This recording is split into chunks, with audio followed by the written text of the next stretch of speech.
হাতে ধরো খুব বেশি সময় নেই, কিন্তু রান্না করতে হবে।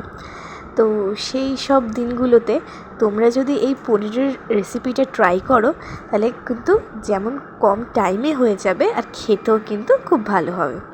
তো এখানে দেখো পেঁয়াজ আর ক্যাপসিকাম তো ডুমো ডুমো করে কেটে নিয়েছি, আর পনিরটাকে একটু বড় কিউব করে কেটে নিয়ে নুন হলুদ দিয়ে ভেজে নিয়েছি।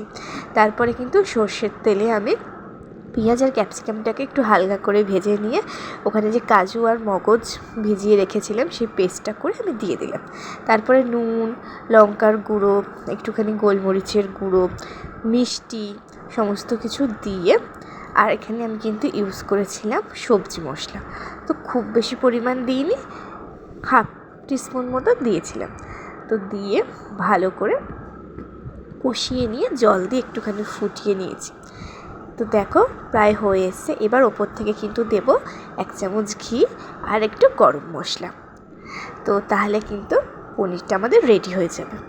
তো এটা কিন্তু তোমরা ভাতের সাথে খেতে পারো, কিন্তু রুটি পরোটার সাথে যদি খাও তাহলে কিন্তু দারুণ লাগবে। তো কেমন লাগলো জানিও।